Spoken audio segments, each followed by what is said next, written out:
Hello，大家好，我是 Eric 月熙。那我们这一次呢，我们要做的大众占卜是大家都很感兴趣的题目，就是未来3个月呢，你的财富显化的能量是如何的？宇宙到底有什么大礼在准备送给你？这样子。那我们这一次呢，的合作的对象非常有趣啊，就不是大天使，就是我们大家都很熟悉的财神。OK。另外他呢，其实我经常都会有去这样庙去拜拜，然后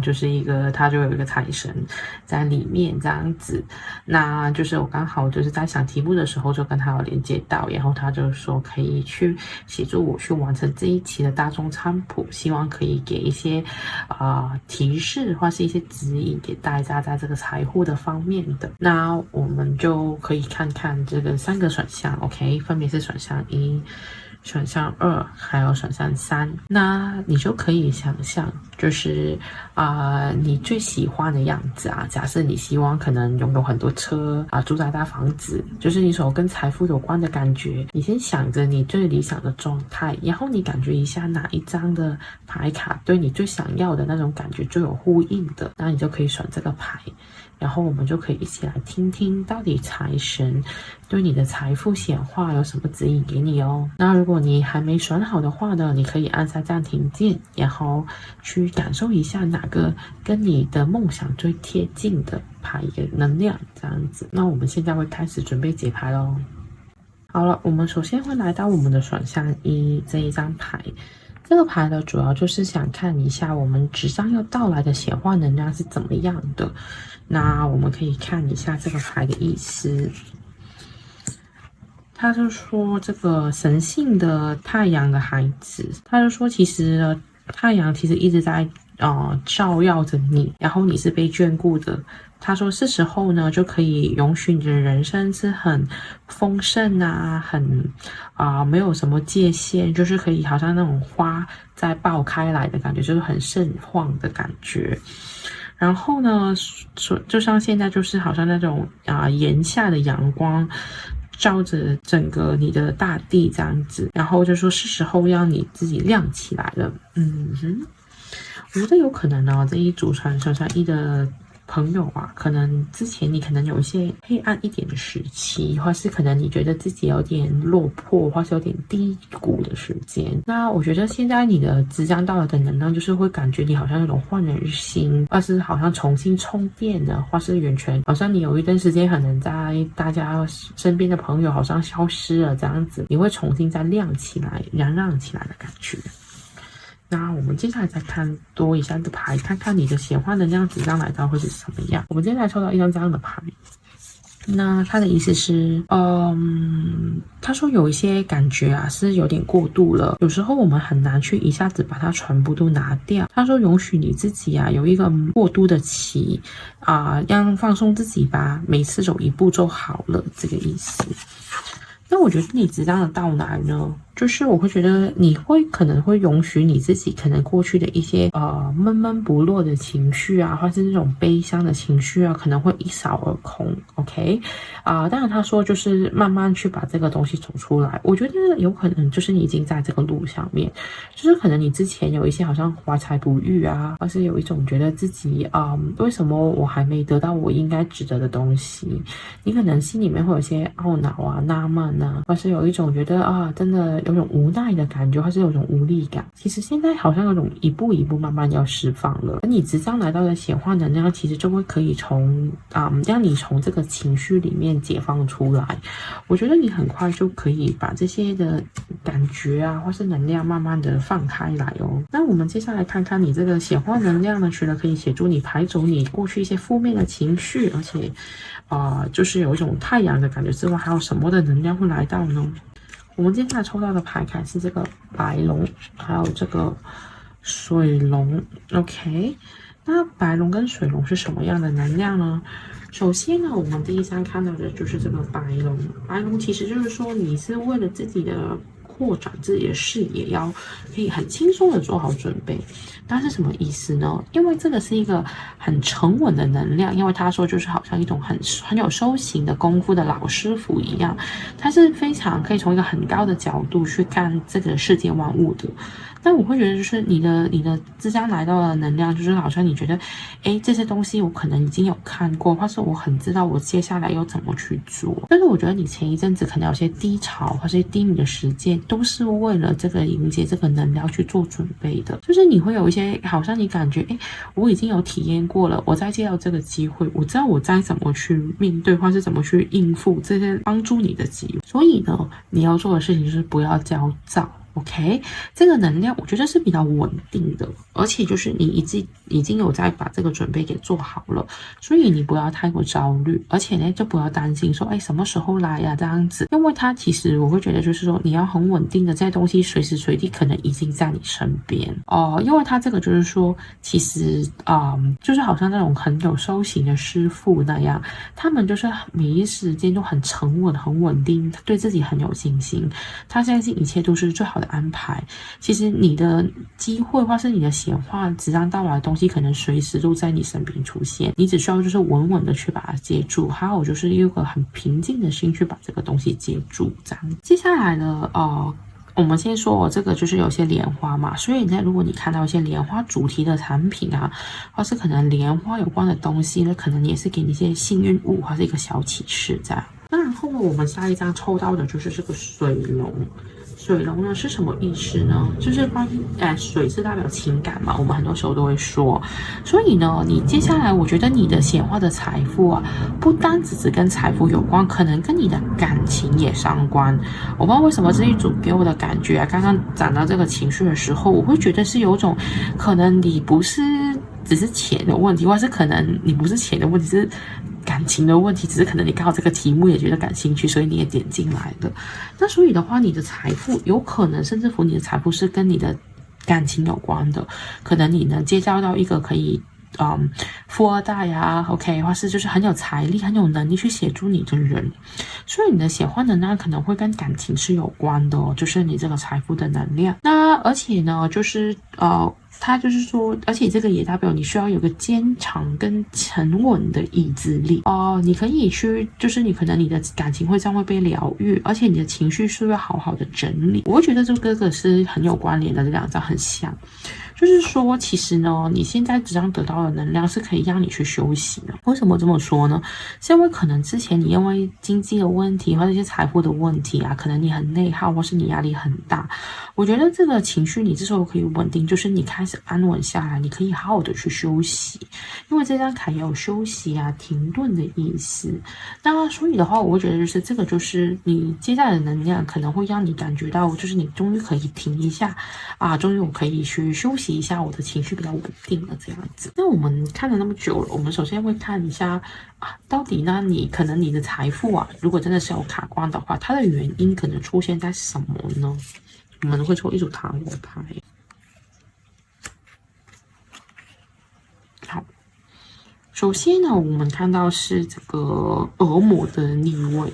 那如果是恶魔的逆位呢，我会觉得可能你之前有一些的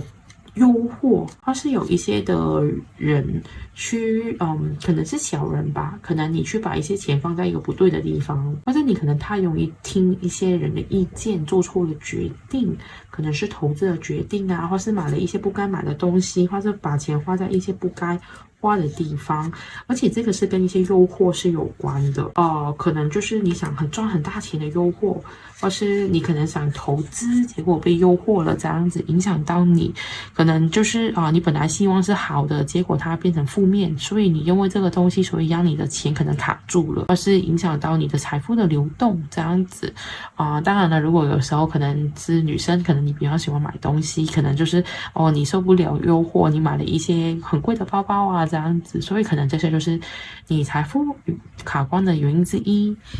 那我们接下来呢会看到这个是钱币七的逆位 ，OK？ 那钱币七的逆位呢，我们会觉得就是说，首先呢，你看到他就是好像在挑那个财，就是好像在很努力的在工作这样子。那就是这一张牌本来就是说，如果真伪的话，就是你工作之后获得的收获这样子。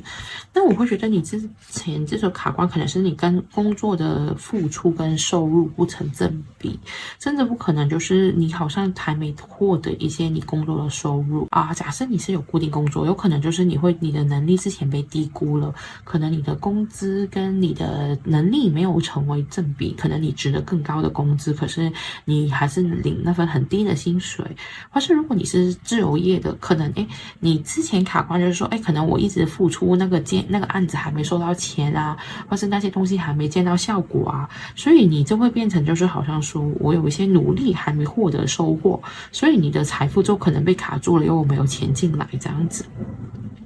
那最后呢，我们看到第三章。第三章呢，就是我们看到是这个权杖骑士。那权杖骑士呢，它就是代表一个很快速、很有冲劲的能量。那为什么你卡关呢？可能就是你现在就是可能是在一个冲刺一个改变的过程当中。有些人就是好像假设我刚换职业，或是刚刚换一个新的跑道，可能我还在一个冲刺期，或是在一个开端的阶段，你还是很努力，希望争取更多以后的未来，甚至乎更大的权利，就是因为这个在一个起始的阶段，你还在努力的原因，所以你变成就是说，可能你现在的收入就没有那么稳定，或是你因为可能要改变跑道，你投资一些钱啊，或是你做一些新的项目啊，这样子，所以让你的钱可能就会卡住了在里面。这个就是有可能你卡关的原因。那我们接下来会再看一下就是到底你还有什么原因导致有可能你的爱情不好意思，因为我刚刚看到这个牌，就是让你的钱有点卡关这样子。那就是首先有可能就是跟感情有关的，我觉得这一组可能你的钱跟你的另一半或是跟你的恋人是有关系的，因为我前面讲到有些情感的部分嘛。那我会觉得就是说，有可能是你的另一半他有财务上的问题需要你支援，或是你想帮他。OK， 不一定当下就是说你已经付出的时候，就是我为什么现在想要多一些钱，可能我想更有能力去帮助我的另一半，或是让他生活过得更好，也会让你有种卡卡的感觉，因为你现在想要的东西，就是你拥有的东西没有你想要的多嘛，所以你会觉得卡嘛，因为我想觉得我要该赚多一些钱去给他这样子，所以有可能就是恋人也是让你觉得好像你为什么觉得自己现在不够或者不足够的原因。然后呢，这个就是没有预料到的收入。那我会觉得就是说，你可能很希望拥有这些突然以来的财富，但你会觉得总是卡关，就想说，为什么还没轮到我呢？为什么好像别人都很容易就是做个副业，或者买什么股票都赚大钱呢？为什么我没有这个机会，或是我没有这个命呢？所以你可能感觉自己，我的财务好像有点卡卡的，我好像运气没有别人那么顺，或是我好像在赚钱方面好像就是有点欠缺了运气的感觉。最后呢，就是这个社群。那我会觉得就是说，你可能觉得卡关是因为在你的社群里面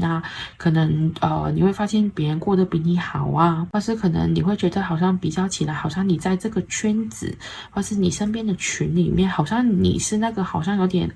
人家就觉得你好像挺聪明的，为什么你还没成功呢？就是你觉得其他人给你的一些看法跟压力，可能就是让你感觉自己好像没有达到你理想中的境界，就是可能因为他们的眼光，他们的感觉，所以你觉得我现在好像应该值得更好，或是我好像没有过上我该过的生活的感觉。好了，我们接下来会再看一下为什么你的财富会有点卡关呢？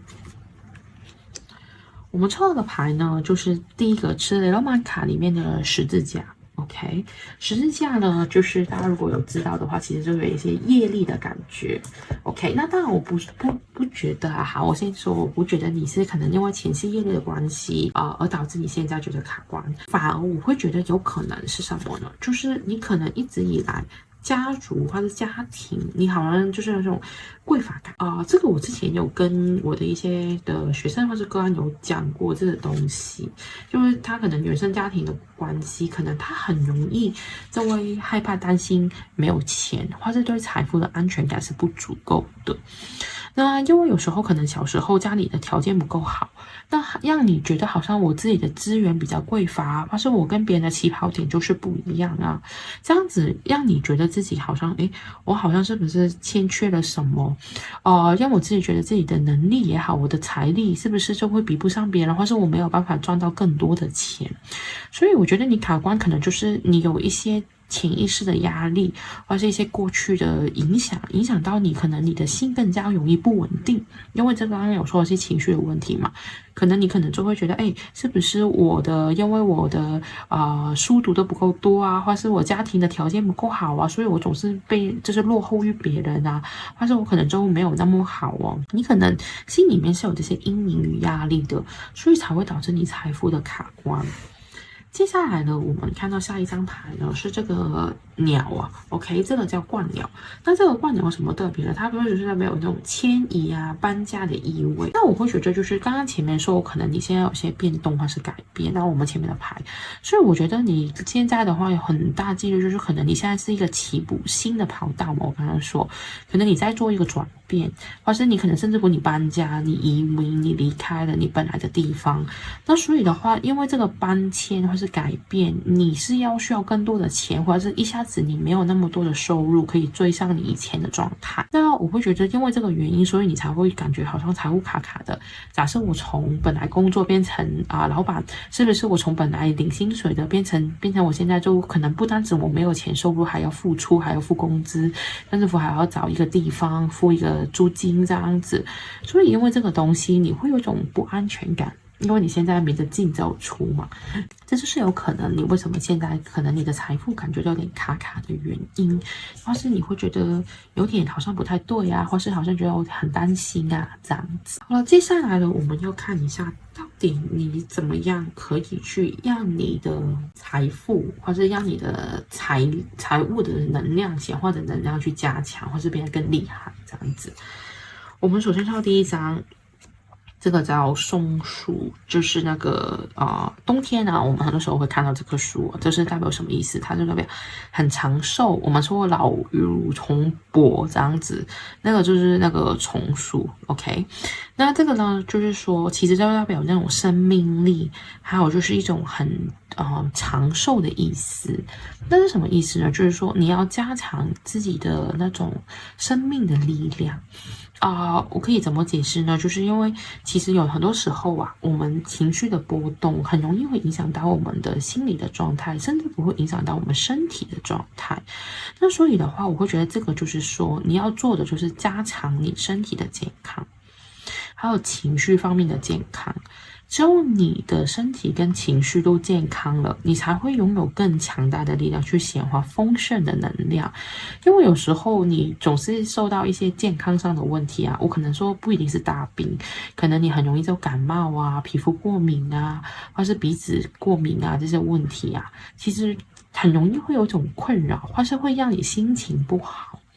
我相信大家生病的时候也很难心情很爽，或者是觉得很有活力 ，OK？ 那所以的话呢，你要让你自己的财富更加强大的时候，首先你要关注是你的身体健康，让自己经常保持一种健康的状态，这样子的话就可以让你的财务更丰盛，也让你的能量更强大，在这个方面。好了，我们接下来会看一下孩子可以怎么做呢？我们抽到2张牌。OK， 第一张呢，我们就是这个月亮，我们可能叫循环的意思啊。OK， 这个月亮的循环，那就是说，其实呢，我觉得加强的力量就是说，你要接受一个周期，生命的周期。我觉得这个是因为我前面就是有感觉到，可能这一组啊比较容易因为这是财务的问题而情绪受到牵扯或是波动。那我会感觉，因为我刚刚说嘛，看到主牌你是准备要迎这个很光明的时刻，可能你现在呢是比较有种低潮或者比较低沉的状态。那你现在问题就是说，我们要接受生命是一个循环，就是你要开始去相信、接受这种循环的改变。OK， 等于你低潮就一定会再有高潮。OK， 就是你要学会怎么在这种变化的状态中平稳跟稳定自己的情绪跟状态，你才可以让你的财富可以更加稳定、更丰盛。你不会很容易因为一时间的改变而一下子对自己失去信心，或是对你自己的财富感到很焦虑。所以你要学会在这种起起伏伏之中，保持平稳而稳定的心情，就可以加强你财富的力量。接下来呢，我们抽到的牌就是巨蟹座的保护。OK，那我觉得呢，就是我不是说你不会保护自己，而是你如果要加强力量的话，你的保护要更加稳健。怎么保护呢？就是好像你对于自己，我刚才说情绪的能力也好啊，你对自己身体呀，你要让自己有更坚硬的壳。因为巨蟹的特质就是它有个就是螃蟹嘛，那个壳很硬嘛，对不对？所以你要让自己变强大，首先你要让你的壳变得更坚硬，不会很容易受到其他的影响，就让你觉得受到波动。OK，因为其实大家都知道，螃蟹是软体动物，它里面的肉很软啊。OK，是像水一样的状态，有点像。可是它怎么保护它自己的身体，就是要用很坚硬的壳去保护它。我觉得你也是一个很有情绪，或是很容易就是很感性啊，或是很容易受周遭的能量所影响的一个人。那可是我们要让自己财富强大，首先就是不要那么容易受到别人的能量影响或者牵扯。所以你要做的就是你要学会怎么样用一个硬一点的壳去保护你自己，这样子就可以加强你自己的能量，而不会那么容易受到其他的事物或是人所影响到。所以你要学会怎么去建筑更强硬的壳去保护自己，或是让自己不受去影响。另外呢，你要去加强力量的话，就是你要去检视你的根本的态度。他说你要去看看你对爱有多坚定。因为我前面在有说，好像这一组给我的感觉就是可能跟你的感情有关，你会不会现在其实有在犹豫这个的对象是不是对的，或者你身边这个人值得帮助吗？那你可能就要考虑一下，到底你对于这份爱你有多坚定，你真的会值得去为这个人花钱，或是愿意去照顾他吗？可能当你下定决心的时候，你反而会更有动力，而不是更焦虑。就是因为有可能现在你是对于这个付出是有犹豫的，你是有怀疑的，所以你才会觉得有种担心，或是焦虑，或是觉得自己可能不够的感觉。接下来我们会看到就是这个说，表达你自己，展现你的活力。OK， 我会觉得就是说，刚刚说嘛，你可能前面受到一些情绪的波动影响，这个给我有一种也是有一种水能量的感觉。可能有时候你会担心自己的想法会不会其实不对。OK， 假设我今天有新的想法，我觉得这个可以改善我的财富，或是我应该换工作，或是我应该改变我的生活习惯这些东西。你是有这个想法，可是你有时候会担心，这个是真的是对的路吗？我应该这样走吗？这个是确定的吗？就是有时候因为你的犹豫、你的怀疑，导致到你的动力是会减低的，或是你不敢太用力的去做，因为你很害怕失败，或是也害怕可能结果不如你所想的那样子，所以我会让你有点去担心，或是停下来，或是觉得自己不一直到这样做对不对，所以你的热情都会被减少，或是你可能对于做这个事情，你都没有那么用力的去做，或是没有那么勤奋的去做。所以呢，你应该好好的去把自己的想法释放出来，或是要去对自己的想法更加信任，甚至乎你可以多去讲给其他的人知道，听听别人的意见，可能有人支持你，可能有人反对你，你可以去多重的去分析一下，到底你现在走这条路值不值得，不要很容易先入为主的先去否定自己。因为有时候我觉得，就算你听到一些负面的评价也好，可是最少你可能会发现里面有值得去思考的部分，或是有值得采纳的意见。当然了，如果你发现你自己在评估过这个意见其实不对，那你不是会更加确定你本来的信心，或是你本来想要做的事情吗？有时候我有遇过我的学生，就是说他连讲出来都不敢。第一，他对自己东西不信任；第二，他也很怕别人会否定他的意见，阻碍他的行动。可是我说，如果你今天真的是充满信心的话，你根本就不会害怕去讲出来让别人知道，也不会怕你自己很容易就会因为别人的否定而停下来，不敢再继续走这样子。所以呢，变成就是说，其实当你愿意表达你自己的想法的时候，是可以加强你的热情，或是加强你的动力去做你应该做的事情。好了，我们会再看一下到底你可以做什么去加强你的能量。好，我们抽这两张牌。首先呢，他说其实就好像这个世界一直都在变化，一直在进步，我也是一样。我觉得这个就跟刚刚那个月亮的循环一样，其实你一直都在经历不同的重生、蜕变、改变这样子，其实你就跟这个世界是一样的，都是一直在变。那我觉得你如果想自己越变越强的话，你就一定可以做得到。就算之前遇到什么事情，只是为了让你变得更加强大、更加厉害。所以你要做怎么加强自己的力量，就是你要相信，其实你一直都在进步，你一直都没有停下来，你都一直在改变你自己，调整到越来越强啊、越来越好的状态。然后呢，他说我会放弃这个自我限制的信念。OK， 那我觉得这个就是有可能你一直都很担心说，哦，我只能做到这样，或是我可能就我的命就这样啊。你可能会设的一种观念就是说我没办法做到什么，或是我应该不可能像某某人那样子。可能你是有很多的限制性的想法。那你要加强力量，就是你要把这些想法给打破。你是有无限的可能，你是有无限的可能性，任何的事情你都可以达到，甚至乎有一天可能你成为一个百万富翁、千万富翁，你不要觉得你不可能，只有你的想法才能限制你自己。OK， 如果今天你的想法是没有限制的话，没有东西可以限制你。好了，我们会看看到底发要出现的宇宙的大理是什么呢？首先，我给你一个幸运数字，这一组的数字我抽到是7。7是一个很好的数字，因为7在生命灵数里面，其实它就是讲一个幸运嘛。我们看到就是好像777就是一个很幸运的数字嘛，所以你可以记住7就是可能你最近的3个月的幸运号码。OK， 那你为什么7有什么好处？7也代表就是可能你跟别人的合作的关系。长久的发展，因为如果在就是我们星盘里面讲7宫就是代表合作伙伴或是婚姻的意思。我觉得有可能你的伴侣是你的贵人啊，是这个7的代表，所以你可能可以思考一下，到底你跟你伴侣的关系怎么样可以达到平衡呢？因为如果是7号的人，其实他们很讲究是怎么平衡，怎么去丰盛自己的物质生活这样子，而且是一种工作跟生活的平衡。所以呢，你要想想，就是你怎么样去达到你的工作、跟你的伴侣、跟你的生活，甚至乎你的灵性，可以有一个平衡的阶段了。可能你慢慢去感应到越来越多给你宇宙的指示。甚至乎你可能开始了解什么天使数字啊，或者这些能量的时候，可能就可以让你对于自己的自信心越来越强，越来越知道，原来我在做这个事情，宇宙是允许的，或是他们是支持我的。这样子的话，你就可能就会越来越容易受到宇宙送给你的讯息，跟宇宙给你的大礼物这样子。好了，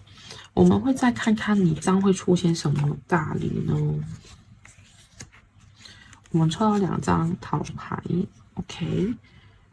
首先，第一张我们看到的会是这个的。首先，我们看到的是圣杯4的逆位。首先呢，它就是说，很多时候啊，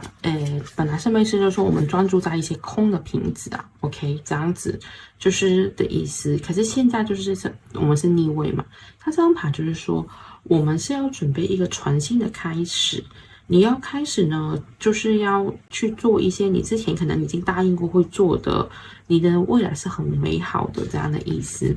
因为本来呢，这张牌正位的时候，他是说一个人坐在那里空想啊，就是在想事情啊。可是现在我们在逆位，就是你可能已经摆脱了之前那种没有行动力，就是比较怀疑的阶段，而且我觉得是宇宙送给你的，就是说你开始可以行动的机会会出现，或是你有感觉自己好像要启动的机会应该越来越多。你觉得自己不用在这里干等了，你可以去行动，可以做一些事情，或是你觉得好像慢慢的东西越来越变好，或是有很多好消息一直在出现。那接下来我们第2张看到呢，就是这个它这张牌这个意思是代表宝剑。那宝剑的话呢，就是这个是宝剑国王。宝剑国王这一张我们抽到正位，就是说你现在已经他手上好像也这个叫 Jones 啊，他就是说，你终于拿到这个权利了，所以呢，他说你现在是时候可以有机会展现你的领导力、你的权力跟你的技能跟能力。那所以呢，你要就是宇宙应该会送你一个机会，可以给你去展现你的能力啊，或是告诉别人你是可以带领一群人，甚至乎你是可以创作一些新的东西，就好像国王一样，你现在是有权力的国王，你手上已经拿到你的剑了，你可以准备去行动这样子。那我们再看看到底宇宙送你什么样的大礼。好了，首先第一个是八宫。八宫就是钱啊 ，OK， 大钱可能真的会来的。我会觉得这一组有可能你会有一些投资或是什么转变的机会，而且这个很大的转变机会哦。因为如果是八宫的话，你看到吗？就是这种毛毛虫变蝴蝶这么大的转变。那我会给我的感觉就是说，因为刚刚说你会照亮，可能你有人投资你，或是你会接到一笔投资，或是有人愿意跟你合伙，愿意资助你，甚至乎给你机会，或是你有可能跟到一些名人，甚至乎一些权贵的合作，可能有人是很有资源的，他想跟你合作，你有机会获得这一方面的资源，这样子，因为八宫也代表资源，所以你可能会甚至乎有可能你申请到一些什么政府的资助啊，或者申请到一些什么补助啊，这些就是你会有一些的我们说一些大笔的财富的可能性会出现。当然了，如果你是有做什么想做借贷啊，那八宫也管借贷，可能你的借贷会很顺利的通过什么创业贷款啊，或是什么的。假设你想买房啊，可能房贷也会很顺利的会得到这个的通过的感觉。然后我们看到接下来是三宫，三宫呢是代表我们交流通讯，还有你的朋友或是兄弟姐妹。那我觉得有可能你的兄弟姐妹愿意给你协助，甚至乎你会交到一批新的朋友，或是你的朋友可能会给你一些帮助啊，或是给你一些指引啊，怎么样告诉你，你其实可以试试看做这个，可能会对你有帮助，或是他们甚至不可能很直接的，我对你这个也很感兴趣，我要投资你这样子。那有可能你的朋友也是你的助力，甚至乎有可能你会有一些旅行的运气啊，我会觉得就是有可能这段时间你可能有机会出差啊，可能去一些地方去体验啊，或是可能去什么地方参展啊，你是有这些机会，是宇宙想送给你的，这个可能跟你财富有关的礼物。那最后呢，我们是金牛座，那金牛座不用说，就是跟钱有关的也是，只是它是比较务实的。那我会觉得就是有可能你会有很明显的就是不是什么机会，而是直接有一笔收入，或者是你之前的工作终于有钱回来了，终于有回报可以得到了。而且金牛座呢也是一个比较好的，就是在这个财富里面呢说为什么呢？它是代表舒适比较舒服的，因为它是金星守护，可能你开始有一些钱去让你享受一下生活，或是你终于可以享受一下美食啊，或是一些舒服的东西啊，或是有人邀约你吃一些好东西啊，就是你会发现好像你让你的生活的质感会提升。可能你有人送你一些贵的礼物，可能那个礼物是一些很好的我觉得不一定食物，也可能是衣服啊什么的东西，就是很有质感的东西你会收到这样子。那我们呢再看看最后呢，我们来到的是财神想给你的致富小锦囊，可是不少，我觉得因为他其实抽了不少牌是关于这个的，他应该有很多话想跟我们说，所以才会有这么多的牌是关于这个财神告诉我们怎么样可以变有钱哦。那他其实想说，就是第一组的话，首先你要学会保护你的梦想。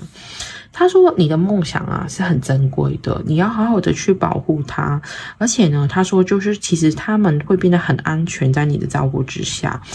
就是有时候我觉得这一组可能他是有很多伟大的梦想，可是他觉得不敢跟别人说，他是不敢相信自己可以实现。他说你的梦想是有机会让你真的致富，所以你不要去放弃自己的梦想，反而你要好好去相信跟保护这个梦想。然后呢，就是这个纯净，就是说你什么时候都要相信你的心灵是纯净的，看到你自己心里面，你就会发现其实你可能很自然就找到答案。例如好像我今天该不该做这个事情，我想不想做这个事情，这个事情我应该花时间努力吗？这个人我应该去帮助，或是我值得爱吗？其实你心是有答案的，问题是你要去放弃那些繁杂的声音，或是你周遭很多人的意见之类的，你才可以问到你真正的想法，你才可以帮助到你真的找到你想做的事情，找到你致富的关键。接下来呢，我们会看到2张牌，一个呢是这个钱币1的逆位，另外一个是这个月亮的正位。首先呢，我觉得他是想说，给我的感觉啊，这一张牌就是钱币一，本来就是说我们可能手执了一个大钱，或是有些机会的到来嘛，对不对？可是给我的感觉，这一张现在是逆位，就是财神是想跟你说，其实很多时候啊，我们都很执着，我们现在手里面拥有什么，或是我现在到底有多少的东西是我可以使用的，或是我可能发现我户口空空的，我会很担心、很焦虑。他是告诉你，就是说你不用太过执着这一颗拥有的东西，或是怎么样，而是你如果总是执着现在拥有的，为了现在有的东西而焦虑，你就会影响之后更多的东西涌进来。他说你现在户口就算只有1000块，不代表你未来的户口还是1000块。如果你只是盯着你现在缺乏的这个点去看的话，你永远只会越来越缺乏，不会越来越富有。OK， 所以他说你可能要放下一下金钱的执着，或是对于金钱方面的焦虑，你才会越来越变得更丰盛。还有呢，就是月亮，月亮我们觉得就是跟这一组很有关联，因为你是一个比较有情绪的人，我之前一开始有说。那如果这样的话，我抽到这个牌的话呢，我会觉得就是说。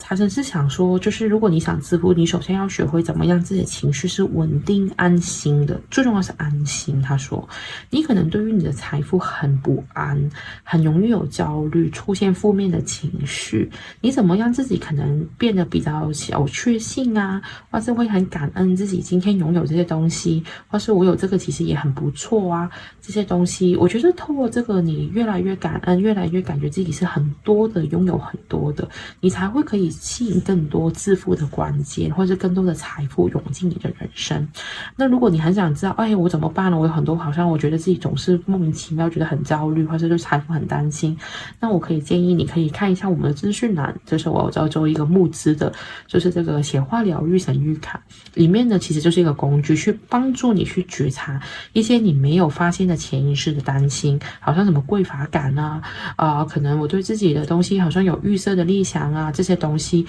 你怎么去觉察出来，然后怎么样去改善，里面会有一些建议啊，你可以跟着做去调整自己的能量。那如果有兴趣的话呢，可以去点下去看看去可能可以资助一下，就可以得到一套这么方便的工具这样子。好了，那我们接下来再看看呢，就是说财神另外的一些致富小锦囊呢。他就是说，你要相信，就是新的体验与可能性。就是他说，如果你一直执着，你怀缅你以前的过去的丰盛，或者你觉得以前曾经有什么时候是很好的，那是没有用的。你要去相信，就是你越来越多的体验，你才能跳脱你本来的框架。可能你以前领薪水是领50万一年好了，那如果你的目标是2000万，那你永远都不可能在你过去的工作达到。那你为什么不相信自己走的新的路是对的呢？所以你要去相信自己新的经验与可能性，相信你自己是无限的可能的。然后接下来就是理想的行动方针，就是他的意思说，就是你要相信你的梦想，也要去既定一些可行的方案，去把它一步一步的实践。可能你的梦想很大，可是你可以先从一小步一小步的去走，只要你愿意开始走，你每一步都是往终点前进啊，你每一天都在减少那个距离跟你的梦想。所以呢，你应该好好的去想想怎么去达成自己的理想，怎么去找到对的行动方案，这样子。好了，还有他给下来的建议呢，还有就是说，第一个就是这个小孩般的就是表达，就是有时候我觉得这一组有点可能太社会化了，就是可能你已经被社会荼毒了一段时间。就是他说，其实你纯粹一点，想想自己做这个事情开不开心，或是你有的时候不要太过担心社会怎么看你，或是我这个符不符合现在这些人的想法。只要你觉得开心，你觉得值得，你就去做，不要去考虑太多这些现实生活层面的事情，或是太多的焦虑关于这些。保持你的童真，保持你自己，就是你热爱的事情就去做吧，不用去担心别人的看法。还有呢，第二个集呢，就是说，你可以去好好的去觉醒自己。刚刚说莲花是你的一个幸运物嘛，我觉得其实这一组的话，可能你是有很大的智慧的，就是当你能看通这个世界的运作模式，或是你能看通能量的流动这些东西，好像我说什么吸引力法则，其实你就可以掌握更多的财富，你更加会可以吸引到属于你的能量流入进来。那这个的话，我会建议就是我刚刚说嘛，可以买我的牌卡啦，也可以多看一下我做的影片啊，因为我们经常都会讲一些灵性的东西嘛。好像我前面有做过几个灵性的，就是那个灵性的分享的影片，就是讲，为什么我们有什么思维什么的问题会影响到我们的财富的显化？那可能当你越来越了解这个运作的时候，你会发现你的机会，或是你拥有的财富会马上的去增加，或是越来越知道我应该用什么心态去看待钱这个事情。最后呢，就是这个叫 cultivation， 它就是说听一些音乐是可以帮助你疗愈、鼓励，还有去滋养你的灵魂的。那所以的话，他会觉得就是你要学会适度的去放松自己，例如好像听一些音乐去放松，让你的身心灵的去放松，你才会可以让自己的能量调整到最佳的状态，去迎接丰盛的财富。好了，财神最后的建议也是莲花，很神奇啊，就是很多莲花这一组。OK。首先就是这个金盏举，就是说生活的多面性，所以呢，你要去更加弹性，不要那么执着。就是有时候我们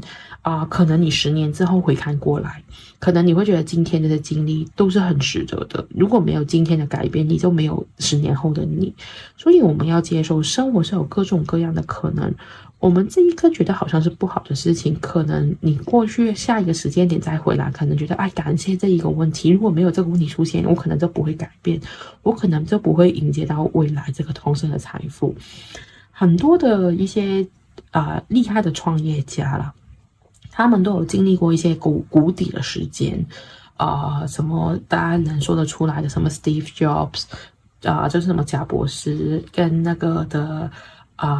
马斯克 OK 就现在的首富，他们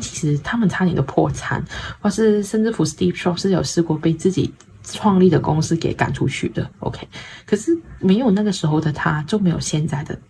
这个人出现，因为他们就是透过那些经历，才会让自己更加成长，或是更加的进步。那可能他会很感谢过去有发生这个事情，没有那个事情，可能他们就不会改变他们的想法或者做事的方式。那所以你要相信，就是生活给你很多的事情发生，是为了提升你自己，为你去让你的人生可以有更多的转弯的可能，或是越跳越高的可能。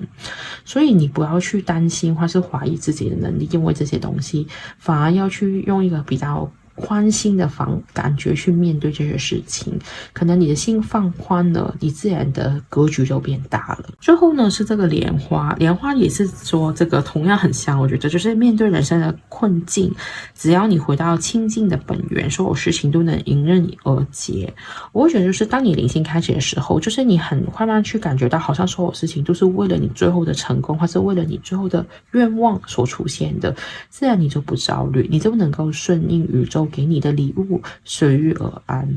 那我希望呢，今天这些的建议可以对于现在的你的财富有所帮助。如果有任何的感觉，你也很欢迎在下面跟我分享。当然呢，我也很希望你可以方便的话就订阅我们。那下次如果再有新的一个题目或者什么新的指引你也可以马上接到这个讯息。那我非常感谢你这一次的收看哦，感谢你们，拜拜。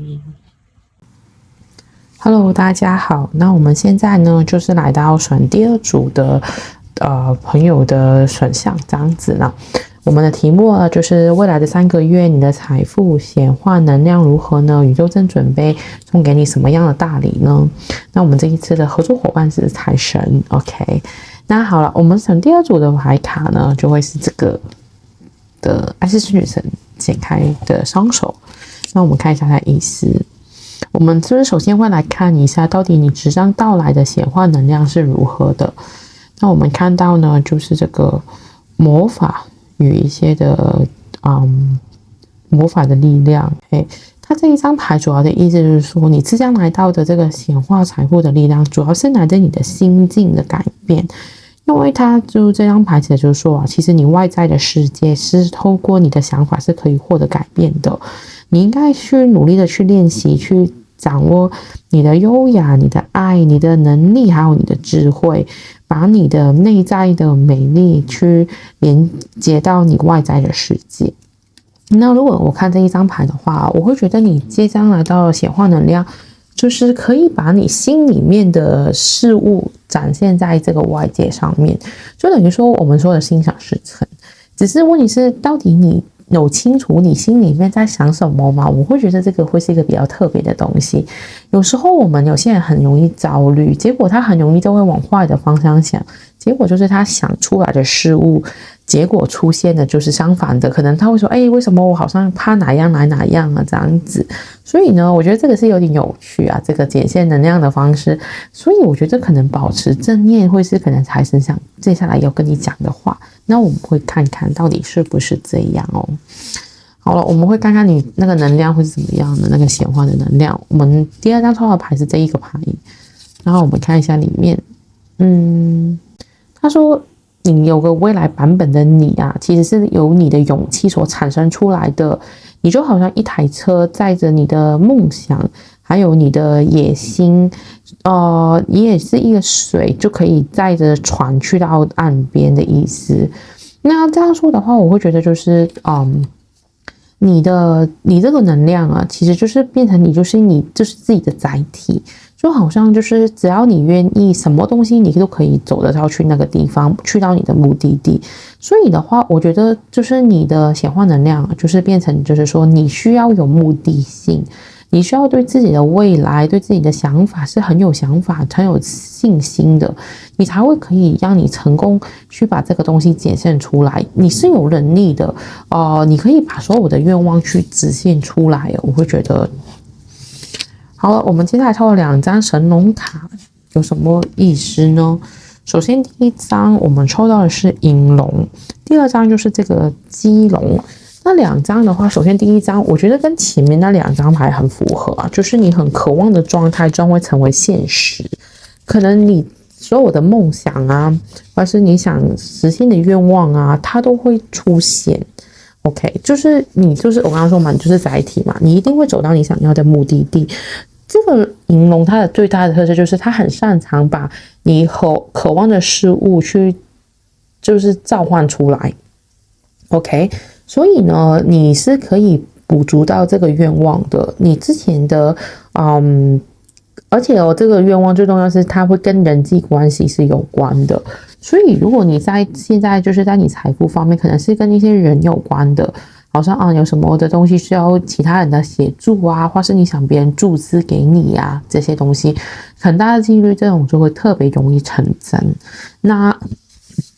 你首先要相信自己这个渴望哦，就是你可能是跟什么人的关系啊，或是一些合作啊，这样我觉得会更快那个成真的效果。因为接下来我们看到这一个，就是你可以找到一个你信赖的人呢。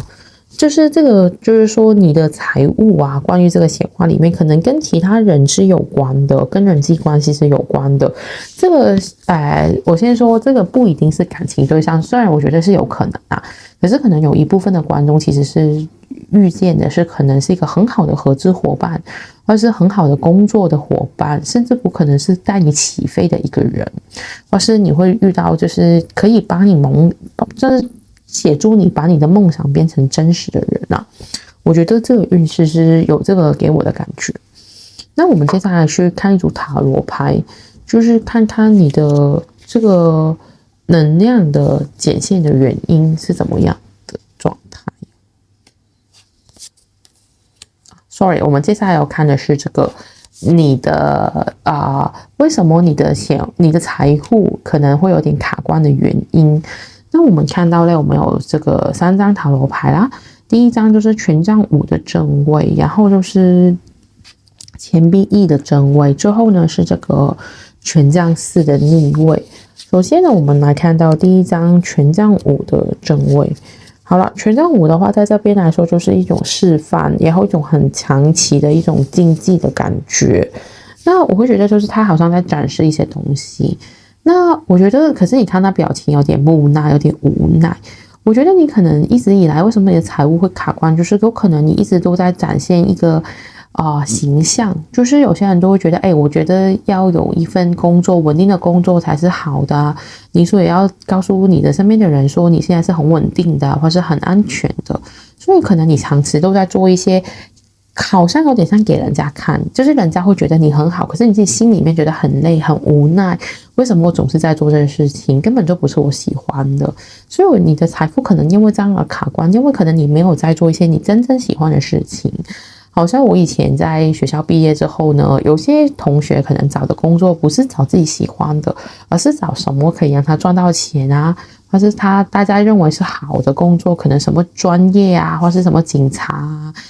消防员啊、律师啊这些专业的工作。你的卡关原因就可能就是你在做一些大家觉得很好的，可能什么高升厚职啊，或是很稳定啊，什么公务员啊这样子，可是你内心是不开心。那接下来我们看到第二张就是这个钱币一，我们看到这张钱币一很有趣哦，是两个人手牵着手的钱币一。那所以我觉得你另外有可能哦，就是你卡关的原因其实就是说有可能是你在跟人家合作的时候，我给我的感觉这两个你看着我看着你，可是我自己感觉他们表情没有到很开心，虽然他背景很快乐，可是有时候我会觉得就是你卡关，有可能就是你合作的时候你找的对象不是你觉得可以完全可以信任或者信赖的，所以有可能因为这个原因，所以你合作可能有感觉不放心，或是对方的频率跟你不是很对，甚至不可能是你现在工作的伙伴啊，或是你身边的人啊，你感觉好像他们没有跟你是同频的或是同步的，所以这样子呢就影响了你的财富的来临，或是他们没有很认同你的做法，所以你们没办法一起好好的合作去拿到这个很大的钱币。所以我觉得就是你可能现在遇到财富有点卡关或是觉得不顺的原因。之后呢，我们看到的是权杖四的逆位，权杖四的逆位了，在我这副卡里面呢，就是说一些无法预料的可能性 ，OK， 那个是正位的时候哦 ，OK， 正位的时候可能你没有预料到一些好的事情发生这样子，可是现在我们是逆位，就是等于来说，有可能之前有一些东西是来找你的，或是一些机会，你是觉得不确定是不是好的，还是不确定是不是坏的，你是有觉得这种东西不可靠，或是不能相信，或是你觉得很冒险。可能你有拒绝了一些这些机会，可能因为这些机会可能真的能帮到你，不过因为你害怕有风险，你害怕不成功，所以你放弃了，所以有可能你这样就会导致到可能有一些更好的机会你没有接住，这就是为什么有可能你现在财务卡关的就是来自于这些原因啦。接下来我们再抽了3张牌去看看你的那个卡关的原因。好，我们看一下哦。首先呢，我们看到第一个就是这个贫穷 ，OK， 卡关是因为穷吗？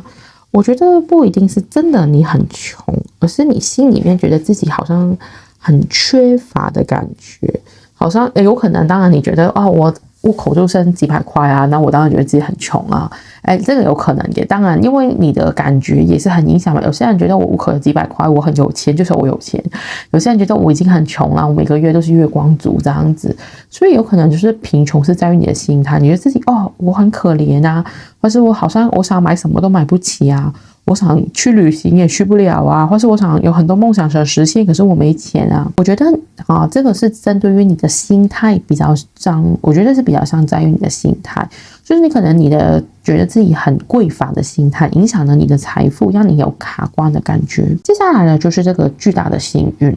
那为什么我们这个会跟你卡关有关呢？就是我会觉得就是说你很期待有一个巨大的幸运去改变你的所有，可能你一直都很期盼有什么突然天掉下来的大馅饼啊这样子的感觉，可是好像一直都没出现，然后让你很焦虑。假设可能你有许愿说我希望可以中个头奖啊，可能有个几千万啊这样子，好像你觉得一直都好像你的想的事情都没有成真，你期盼的这些突如其来的暴富都没有发现，有时候我们就会开始焦虑，或是开始不相信。你想想呢，假设你写了这个愿望，可是一直都没展现，也没实现，你是不是会不相信？或是可能觉得这些根本就不可行、不可能的。所以当你开始有不信任的这种感觉，你又让你的焦虑或是对于这个显化的到来增添更多阻挡的力量，这就是为什么可能你就因为这样卡住。最后呢，我们看到是小朋友的话，这里有可能，当然你有可能有孩子，所以因为孩子的原因，所以你觉得在孩子身上花费太多，或是你想要一个孩子，可是你觉得自己钱不够。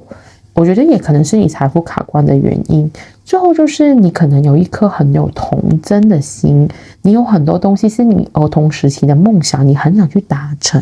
可是因为你自己觉得自己财富不足，所以你没办法达成这些梦想，那你对财富感到焦虑，或是觉得自己的能力不够，这些呢就是我们看得出来可能是为什么你可能财富会卡关的原因。好了，我们会再看看。我们再看一下，就是你卡关的原因可能来自什么呢？第一个是狐狸。狐狸的话呢，这里就是有很聪明啊、很狡猾的意思。那这个的话呢，在我这边我收到的讯息就是说，可能你曾经被人家骗过钱，或是你曾经堕入了一些诈骗，或是被骗，有可能什么假包裹啊，或是那些可能就是一些小型的骗案啊之类的。因为你曾经有被人家拿过你的钱，或是说是把你的钱骗走了，所以你对这个东西很防备，而且也觉得自己好像守不住钱，所以才会导致到你的财富有点卡卡的那个能量。然后最后呢，我们看到一个屋了，有可能你的财富就是可能我觉得我不够钱买房，或是我家里现在有些开销是很重的，或是我要负担家里的生活费啊，或家人的一些费用啊，这些就是你觉得压力很大的东西，所以让你其实觉得自己的钱不够，出现匮乏感，也让自己开始财富有点卡，或是觉得有点不顺吧，我会觉得。好了，我们看完就是为什么卡了，就是有可能你看看有没有适合你的解析啊，或是你会觉得好像有对应得到，我们接下来就继续看一下，那你可以做些什么样去让你的财富的能量去加强呢？首先我们抽到第一张牌是这个薰衣草。那为什么薰衣草可以帮到你呢？薰衣草它这边的讯息啊，就是说你怎么样对自己好一点啊，你多自己照顾一点啊，就是可以帮助到你的能量。我会觉得可能给我的感觉就是你是一个很会看别人的，就是很照顾身边的人，或是你很希望你有多一些钱可以好好照顾你身边的人啊。你可能出发点没有在为自己，你是可能我想多一些钱，我希望为家人带来更好的生活，或是我希望我的伴侣有更好的生活，这样子。可能你对自我照顾是忽略的，可能你一直都在忙外面的事，忙赚钱给别人，忙怎么自己去帮助人，可是你可能是没有好好的去照顾自己。照顾自己有什么好处？是因为当你好好的去照顾自己，你会感觉比较开心，你会心灵上面比较富足，你比较满足的时候，你才会能够吸引丰盛的能量。如果你长期都是在输出，你很容易把你的能量全部都给了别人，自然而然你就会有一种匮乏感，或是你会觉得很累，所以的话你的财富就会很容易被卡住。因为我根本上就觉得自己不够，我好像给了很多人之后我自己什么都没有，那当然你的能量就会慢慢的卡住，或是慢慢的你会觉得自己很缺，或是好像我觉得只要我给别人，别人也没有给到我，你就开始会有一种失望啊，这种负能量的感觉。所以你第一个要做的可以就是先去对自己好一点，可以给自己一些幸福感，可能就是买一个小东西去奖励自己啊，或是可能做一些自己喜欢的事情，有时候不一定要很物质。假设你很喜欢做某个东西，甚至很喜欢打游戏，你就花一点时间让自己可以去享受真正的开心，去享受一下快乐的感觉。有时候我觉得人真的很矛盾，他很想做那个事情，可是给他做的时候，他可能觉得自己我是不是在浪费时间呢？我是不是这个时间可以用在更好的地方呢？我就有个学生就会有这种焦虑好像他很喜欢打游戏好了，他觉得自己打游戏的时候好像可以做更好的东西，或是做更加有意义、更加有生产力的事情。可是呢，其实他一直在逼自己，其实他反而会越来越累。那所以我们可能要抽一些时间做一些可能疗愈自己的事情啊，让自己感觉到开心、快乐，甚至做一些你的兴趣相关的事情，反而可以帮助到你的财富能量加强。我们接下来呢抽到2张牌，第一张是这个，我们叫做这个叫窥突月，这个月亮。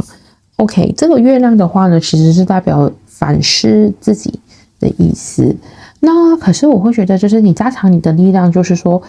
你要反思。可是我们不是看负面的，我们要看到底过去的事情让你看到的是什么呢？假设你被人骗过，就是或是你在合作方面曾经出现个问题，那这些的，就是你发生的过程是为了你带来什么的好处？有可能是因为你骗过，你发现哦。原来我要注意这些，我可能有时候会太大意，或是有时候可能有些东西我没注意才会犯出这个错误。你要去吸取这些东西给你的一些的答案呢，或是给你的启示，而不是一直去怪自己，觉得我就是这么笨啊，这么容易被人家骗啊，或是我自己下次都会很小心，或是我很担心说我什么都不再碰啊。不是要你去因为害怕然后阻碍了你，而是说我如果发现我曾经有做过这些，好像我自己曾经做过生意，可能生意最后是有赔钱，可是不会说因为我一个生意赔钱之后我以后都不敢做生意。你要去里面学懂为什么我会导致我赔钱的原因呢？是我的账没有算好啊，还是我成本控制不好啊？你要在里面学习里面你应该要知道的东西，而不是因为你曾经犯过错误，或是曾经做了什么东西，你觉得自己是不对的之后，就直接把自己绑住，不要再往这个方向走。你要去好好的去反省，看到自己其实这个东西我想学到什么，你才会可以去加强你的力量，去跳到下一个阶梯。因为有时候就是因为我们有曾经犯错，才能成就之后更好的我们啊。所以你要去好好去思考一下，有没有什么经历的，你应该去想，想你学到的东西在哪里。然后呢，我们看到这个智神星，就是智慧的智，就是说，就是很简单，它是说你的智慧。这个智慧不是说你的 IQ， 而是说你的可能就是你的灵性智慧啊，这些东西，你怎么去增强呢？就是好像我刚刚讲的那个故事，就是说，我们有学到一些错误，可是有时候人生有些人会觉得，为什么我生来就这么苦啊，或是遇到这么多事情啊，为什么我会挑这种命盘呢？你要去体验大智慧，就是说，你要去理解这些经验，这些发生的东西为你带来了什么，可能你比一般人更加坚强，或是你比一般人更加有生存的能力，你学到更多的技能，你更有能力的去做自己的事业。有些人就是因为可能很早出来工作，所以他很早就知道社会的历练啊，或者他学到很多的人际的关系也好啊，或者怎么在职场里面做好自己的位置啊，这些都是经验。可是如果你不是有这个过去的话，你可能就没有这么多的机会让你去学习，或是推动到你去学习。有时候生活太优渥，反而让你没有推动力，你没有办法弹跳到更高。等于很多人就觉得如果我家里有钱啊，可能我就好好过我自己生活就好啦。那可能你就没办法去突破你自己啊，或者去跳到更高的位置啊，或是可以用另外一个角度去看自己的人生啊。那我们要体验的就是你怎么去淬炼自己的智慧，去让自己看清楚你的人生是该怎么走的。当你能够更加去理解、去吸收你过往经历的养分，我觉得你的财富力量会更加强大，而且更加知道做什么是对的，做什么才是应该的这样子。好了，我们会再看看你还可以做些什么去加强你的力量呢？这个建议就是说叫你乐于去表达你的爱 OK， 就是你可能假设你有些话想跟你身边爱的人说，或者其实原来你一直努力去赚钱是为了好好去爱你身边的人的话，那请你好好的去跟他们表达，让他们去知道也去了解你。因为当他们也同意也支持你的时候，我相信你更加有强大的力量去继续走下去。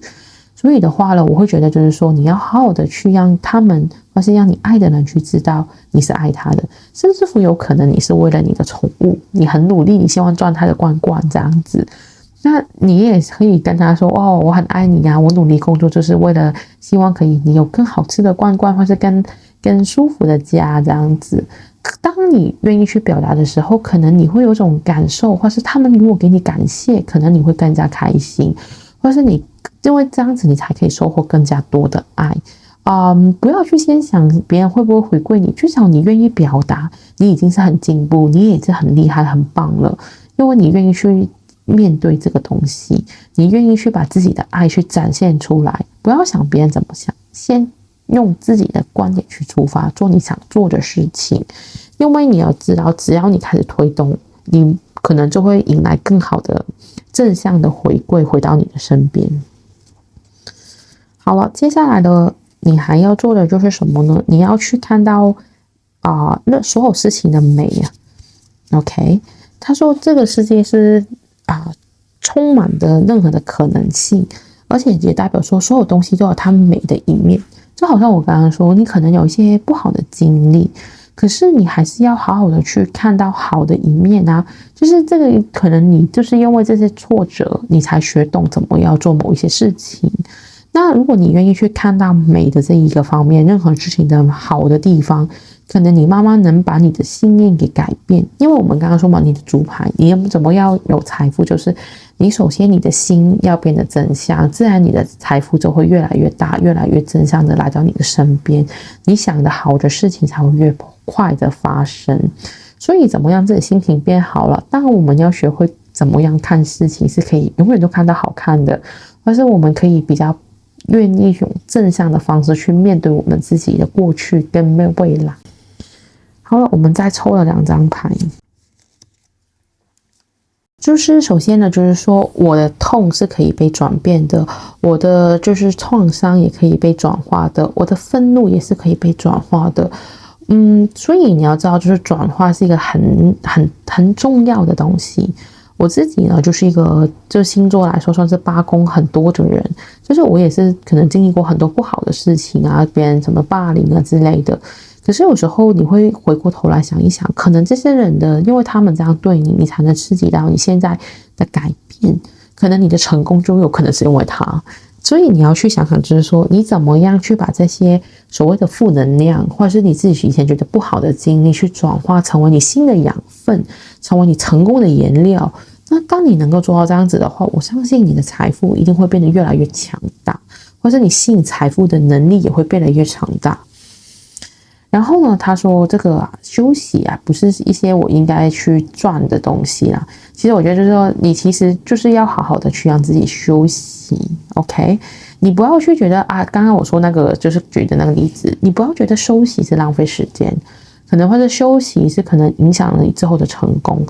我们是一定要把自己身体跟心态都要调整好，自然你就会能量越顺，运气比很多东西都重要。有时候做一个生意，不是你不努力，也不是你没有用对方法，而是可能你运气不够好。有些人可能很简单就可以成功。那既然你觉得运气，假设你觉得运气也是一种实力的话，那你先好好的去经营你自己的能量。有人问过我，老师我怎么样做可以运气好一点啊？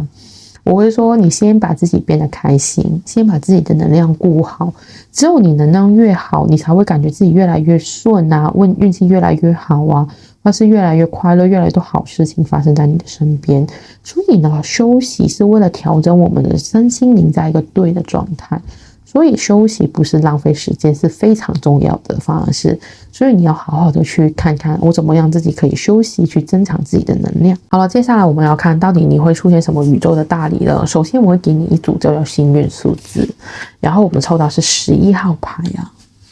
这个有两条金色的鱼，金色是代表就是好运跟财富嘛，我相信大家都知道。可是11号牌其实是什么意思呢？在生命书里面我们说的11号这个就是我们叫大师数，它就是2个一样的数字对立的能量。我会觉得有可能你经常是一个很犹豫的人就是可能很容易就是有那种我们叫选择困难症，你好像很难在2个之中选一个。重点是说，那好了，那现在这个是幸运数字，就是怎么说呢？你要让自己更加清晰，更加明确，减少你的那种犹豫性。而且呢，11这个数字也是代表一种女性的能量，有可能呢，你身边的女性可以协助你去增强你的财富。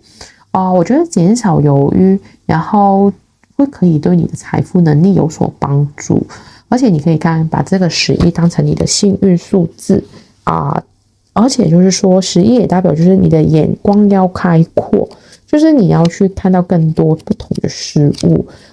不同两面，就是我们像正反两面的意思。好像你要看到这个事情正面的好处跟负面的好处。当你慢慢可以从这个不同角度，两个相反的对立面去看到事情的时候，可能你会可以帮助自己去释怀。有时候我们为什么会卡住在一些负能量，就是因为我们钻了牛角尖，或是我们就是站在一个点一直在盯着那个地方看。可是有时候就是当你愿意从两边的观点去看的时候，可能你慢慢的就会发现很多东西的原因，或是为什么会这样，事情是这样子的发生，你反而会不那么纠结，或是不那么执着。好了，我们接下来再看看宇宙要出现什么大礼送礼呢？我们抽了2张塔罗牌。我们第一张是这个圣杯七 ，OK， 第二张是这个正义。首先，我觉得圣杯七是一个很好的，如果以许愿来说，为什么呢？它就是一种好像你有7个愿望，你的心心念念的愿望都要成真的意思啊 ，OK。那我会觉得就是说，如果你，宇宙应该是会让你很多的，可能你曾经有很多的想法啊，很多的一些梦想啊，曾经你很犹豫的 ，OK。那你的话，它会就是说，你可以去把这些东西找回来。有些很多时候，可能你因为实际的原因，你放弃了很多你的想法，去好好的想想过去你做过什么梦，或是有什么的目标曾经想做过，可是中途放弃了，可能你捡回来，这一次是有机会可以成功的。好好的去思考一下，过去有什么的梦想被你停了就是没有再继续做的。有可能你突然发现，现在可能时机是对的，可能你曾经有一些愿望想实现的宇宙好像现在给了你一些人脉或者资源，可以让你实现出来，也不一定，可以思考一下。另外呢，我们抽的是这个叫正义，因为前面我说过，你可能觉得这个世界不公平，为什么好人没好报，坏人没坏报这样子？因为我觉得，假设你真的像我前面说，你有真的是受过一些伤害呀，或者被骗之类的，那我相信宇宙会送你，就是给你一个公平的答案。你会觉得你之前的东西是有回报的好像那个人终于被惩罚啦，你终于得到那个好的答案甚至乎假设你有跟那个人有牵起了一些官司的关系，可能你终于胜出了，你获胜了，或是你得到一些赔偿这样子。所以的话，我觉得正义是站在你这一边的，宇宙会把正义送到回来你的身边这样子。我们来看看有什么礼物将要送给你呢？好，我们看到第一张就是这个双鱼座，双鱼座就是像是一种灵性的部分，或是我会觉得就是可能就是给你的礼物，因为双鱼座也可以代表的是可能一些小人或是一些梦这个东西。我会觉得有可能就是刚刚说，有可能之前欺负你的小人都会离开，甚至乎可能他们会得到他们应有的处罚，或者应有的一些的报应吧。我们可能说，因为双鱼座其实也算是一种我们说最后的阶段，算是一种因果轮回的感觉。你可能终于感受到因果的感觉，就是你觉得我做的好事终于会有回报，或是我之前的努力终于有结果看得出来了。而且我觉得双鱼座也会是一种就是灵性，可能你发现你的能力越来越强哦，你的吸引力法则用得越来越好，感觉好像就是心想事成的感觉。然后宇宙送你的大礼呢，还有这个叫做海王星，就是你的就是创意的想象力跟那种就是那种好像那种界限被消融的感觉。那我会觉得就是说，可能他送给你的大礼就是让你有无限的创意，甚至乎新的想法，让你可能变得你更加的有新的点子，怎么去做你现在做的工作也好或是怎么去展现你的人生或是去履行你的人生使命你会有很多新的想法。这个所谓界限的消融，就是可能你以前觉得你不能做某些东西，后面你发现可能我也可以就是有些人可能以前觉得某些东西是专业领域我没办法做，好像设计师之类的，可能你觉得你要学什么软体要学什么专业现在的话其实科技帮我们很多，可能你用 AI 就可以帮你做到很多你以前觉得要什么专业什么才能做的事情。可能通过这个界限的消融，你可能找到更多新的可能性跟工作机会，或是更多可能致富的可能，你可以去好好的去思考一下，会不会有什么是跟你之前的梦想是对应的。然后呢，我们看到是处女座，我觉得宇宙送给大你的，还有就是在处女座，我们说是一些工作方面的事情，而且就是我觉得就是你曾经很努力过的地方，或是你现在还在努力的东西，它会奖励你用力努力工作过的部分，特别是可能是在我觉得还有就是在一些小的地方去展现出来。因为处女座是一些很仔细的东西，可能你会有一些小确幸啊，或是你觉得好像今天所有的小事都很顺利啊。有时候我们很多的小顺利就会变成大大的顺利，因为我们心态就会越来越好，可能运气就会变得越来越不错啊，或者感觉好像做什么事情都很顺。所以你可以关注一些微小的事物，有没有觉得好像都跟你想的变一样了，好像我今天想吃这个东西，这个东西就出现了，甚至有人送到你门口送给你吃这样子。你可以从小的事情去观察一下，到底宇宙有没有送你不同的礼物。好了，我们接下来来看看，就是宇宙会送你什么样的礼物呢？好，我觉得很不错。首先就是第一张，就是这个魔法的门户 ，OK， 就是它是鼓励你相信你的未来，相信你打开虽然是未知的，可是会是好的未知，里面会有很大的张力会在里面出现。所以的话，你要去勇敢的走向前面，不要去向后看，不要去担心，不要去怀疑。当你愿意勇敢走向前面，宇宙这个魔法大门就会为你打开。还有他什么礼物要送给你呢？就是他会送给你就是愿望成真，可是他有提醒你，记得许愿望的时候许的有智慧一点。那是什么意思呢？就是有时候我觉得我们人很有趣，我们有很多愿望都想一直实现，可是有可能到那个愿望实现之后，你发现，早知道我都应该这样许了。有些人我试过有一些个案，就是他想许愿，就是想要一个伴侣，说我只想要我的伴侣爱我就好了，这样子，我没有什么要求，我的要求很简单。可是呢，我就跟他说，他就会问我为什么我的愿望一直都没实现，然后我就问他一个问题，请问你觉得爱你是怎么意思啊？爱我可能就是给我很多钱啊，爱我可能就是要对我很好啊，或者是可能要让我生活很满足啊，然后可以不用工作啊，这样都是很爱我啊。那个时候我的个案是这样跟我说，那我就问他一个问题，那如果他给你很多钱 ，OK， 他也照顾得你很好，他也让你生活很富足 ，OK， 可是他很少回家，他也不太爱跟你交流，你觉得这样是爱你吗？他说那这样当然是不爱啊，他觉得他爱可能要跟他聊天，可能要好好的去，不单只去照顾他的物质啊，还要照顾他心灵啊，这样子。那我就跟他说，如果你许愿真的这个人出现了，结果他是不讲话的，或者他其实内心是有另外一个人的，那怎么说了？你都没写在你的愿望，你没有说他一心一意只能对你，你也没有讲这些你的愿望。那请问，如果宇宙真的帮你实现这个愿望，你会后悔吗？然后他就觉得好像应该要好好去调整自己的想法。那所以这就是为什么我们说，许愿也要许得有智慧。有时候你以为当下你觉得有这些我就很满足了，可是当如果那个东西出现，你也其实会觉得不满足的时候，不就是招来一些负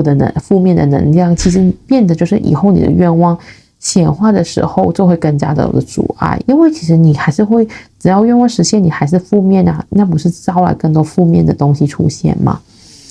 那所以就是为什么要说你要学会好好的去许正确的愿望，自然宇宙就会送你这个正确的愿望去显化出来的。好了，我们呢会再看一下到底就是说这个财神给你的致富小锦囊是什么呢？首先第一个是这个，抽了2张塔罗牌，第一张就是这个宝剑2。OK， 那宝剑2就是什么呢？就是我们刚刚讲的三心两意。OK， 可能你有时候很容易就是刚刚那个11号牌嘞，这就很像11，就是说很容易两个不知道怎么选抉择，好像我现在有 A 的工作跟 B 的工作，我说哪一个？就是财神就是告诉你，你要看的是你的内心，不是要看当下别人的评价，说一定要去做 A 啦 ，A 最好啦 ，A 又是工资又高啊，什么样的不可能选 B 啊 ，B 是没什么出息啊，就是也是没有什么用啊，可能做下来之后也没有什么长远没什么好处啊。财神想告诉你，以现在这个时代呢，你曾经以为很吃香的东西，可能以后也会变得不吃香。你可能曾经觉得没什么用的东西，以后可能变得很有用。既然现在这个世界一直都在变，为什么你不要看看你自己内心想你自己做什么呢？有可能曾经大家觉得什么会计师啊，什么那些很有用啊，或者赚钱啊，以后可能 AI 就可以很轻松的取代的工作。那与其你为了别人的想法，为了这个世界要配合这个世界，为什么不想想你内心是想要什么呢？那所以他的意思，这张牌就是说，你要遵从你自己内心的选择，不要去听从别人的意见。所以为什么他是捂着眼睛的？另外呢，我们看到就是这个钱币王后的逆位。钱币王后呢是一个很富足、很滋养的一个角色。OK， 她很丰饶，就是很丰盛的感觉。可是现在的话，我们在逆位。逆位呢，就是说，其实呢，你要考虑的是说，你要不要想一下，你觉得怎么样才是去滋养别人呢？因为你之前我说嘛，你可能会很照顾你身边的人，或是你很想为大家带来更好的东西。可是有时候有些人是不需要你的帮助，他有自己的路要走啊。或是有时候你觉得滋养对别人是真的是好的吗？别人也感谢你吗？你要考虑就是说，会不会有时候你做的东西太多，有时候像烂好人呢？其实你还是不是要先照顾好你自己，而是不是先去看待外面的人呢？多花一点时间在自己身上，你可能才会越来越丰盛。不是说要你很自私，我们很多时候都会很容易就是把觉得，哎，我这样子会不会人很自私？没有马上就是直接非黑即白的这个世界，而是我们说你对自己好，难道是不对吗？你赚钱自己花，难道不对吗？对不对？就是你要思考这个问题，你要还是先把能量回归到你自己身边。只有你变得更好，你才有更大的能力去帮助你想要帮助的人，或是你想好好照顾的人。好了，我们会接下来再看看财富有什么的小锦囊给你呢？好，第一张是突破 ，OK。我觉得可能现在就是你一个很大的时期去转化、转变啊，改变你的信念啊，突破的时期。所以你要相信自己是可以蜕变成功的。不要害怕去挑战新的事物，或者接受新的事物。只有你愿意去做这些，你才会能掌握到突破带给你新的好处，或是迎来更丰盛的人生。然后我们看到是这个扩大你的正面的情绪。扩大这个情绪的意思就是，我会觉得因为这一组啊，有可能其实他很容易就会进入内耗的状态啊，或是怀疑自我的状态啊。因为刚刚抽到的是那个星数是11，所以有可能他很容易就会在抉择、在担心、在犹豫，或是他觉得哎，这个不一定是好的，会预设很多的事情。所以就要把自己的情绪去慢慢的往好的正向的方向去做，而不是一直在内耗。当然，如果你很说啊，老师我不知道怎么样可以去调整我自己的情绪哦，或是不知道怎么样去觉察我原来有这个就是很容易去往负面的想啊，或是我不知道怎么改善啊，那可以看看我的资讯栏下面就有现在在募资的显化疗愈神谕卡，里面呢就是一套工具去帮你觉察一些影响了你的愿望显化的问题，当然你就可以透过抽这个牌卡，可能看到更多的可能。而且觉察了之后呢，也会有里面的说明书里面也会教你怎么样去做什么练习，去改善，去调整你自己，让你更加去丰盛的去迎接这些能量，这样子。好了，我们接下来再看看财神给你什么的建议哦。我们抽到的下一张牌呢，就是这个是代表海底轮的这一张牌，是在关于决断力。然后还有这一张和这一张。首先呢，你的海底轮是有可能受损的，我觉得我抽到这张牌。那财神是说你要去安稳自己，不要接地。OK， 为什么接地呢？就是你的安全感是很容易不安的。因为如果我们是海底轮出现问题的话，可能我们很容易会对自己生存能力感到焦虑，怕自己没有地方住啊，怕自己没温饱啊，害怕自己的生存受到威胁。那所以的话，你可以做什么调整呢？可以去做什么叫这芥蒂，就是你可以去抱一下树木，多接触大自然的环境，甚至乎可以培养一些兴趣是跟自然有关的，可能种一下一些花草树木啊，甚至乎养一下宠物啊，跟自然能量多接触的时候，是可以让自己的心情安稳下来，比较稳定，不会觉得自己好像很多时候会很容易焦虑啊，或是担心啊这样子。当你愿意去扎根的时候，你越来就是越稳当，你的能量自然就会比较能量输送会比较顺畅，然后你的财富自然就会慢慢的越来越多。这个也很像，我觉得这个就是你有个归属感了。你可能有时候会觉得自己好像不属于这里，我不属于这个家，我不属于这个地方，我觉得自己好像找不到我该去的地方这样子。那他给你的锦囊就是找到一个地方你是有归属感的，找到一个地方你觉得安全的，甚至乎找一群人是让你觉得你希望待在这个群里面，你会觉得自己是其中的一份子，不会觉得自己好像什么都不是，或者我不属于哪里的感觉，找回你的安全感。最后呢是保护，就是我会觉得就是说你要好好去建筑一个网，或者建筑一些保护的能力给自己，不要这么容易让别人伤害到你，不管是在情绪啊，或是身体的部分，你要好好的去站起来去保护自己。适当的时候要说不要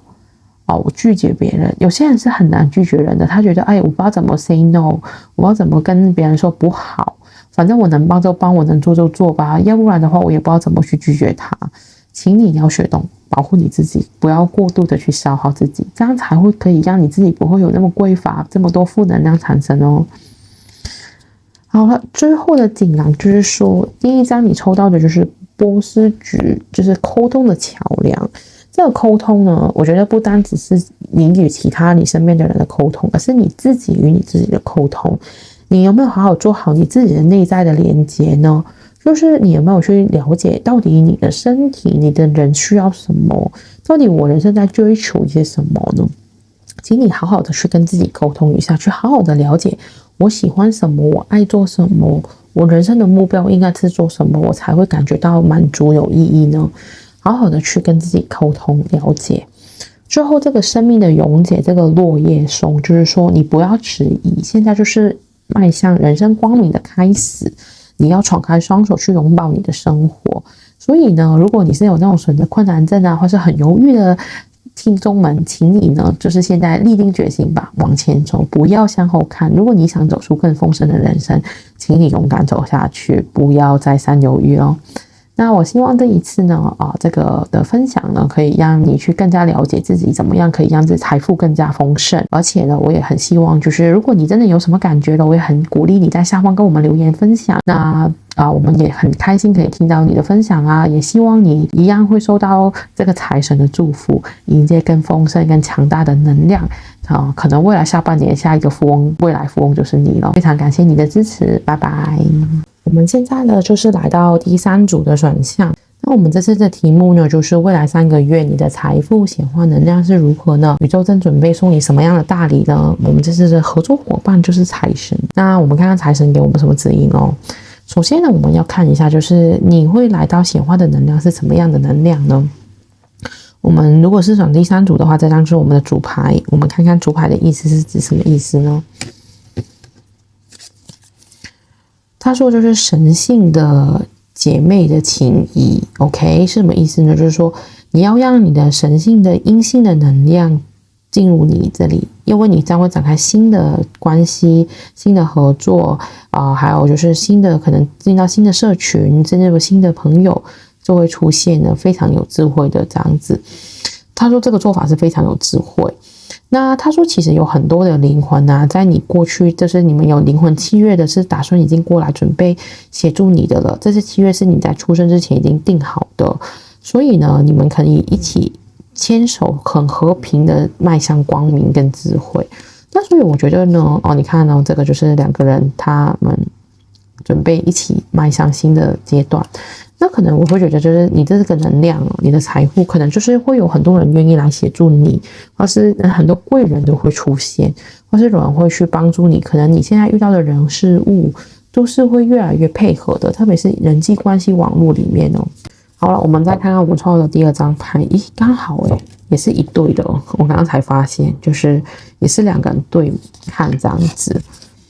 他说你的生命啊，就是现在已经开始好像一个你的人生的故事，就好像一个美丽的一个艺术品一样，每一个转弯，每一个转折，每一个转化，都是让你变得更特别更美丽的，让你的灵魂。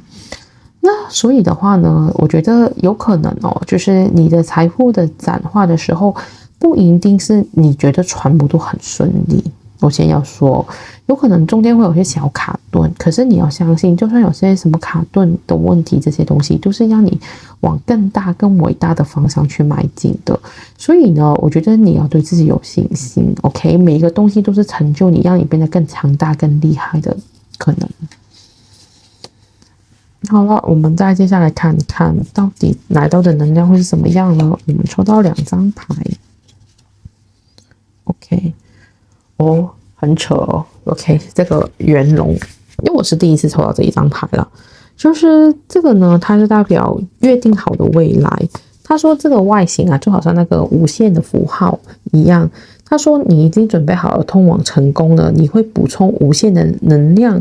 万事万物都会顺利运行，这就是名留青史的大冒险的开始哦。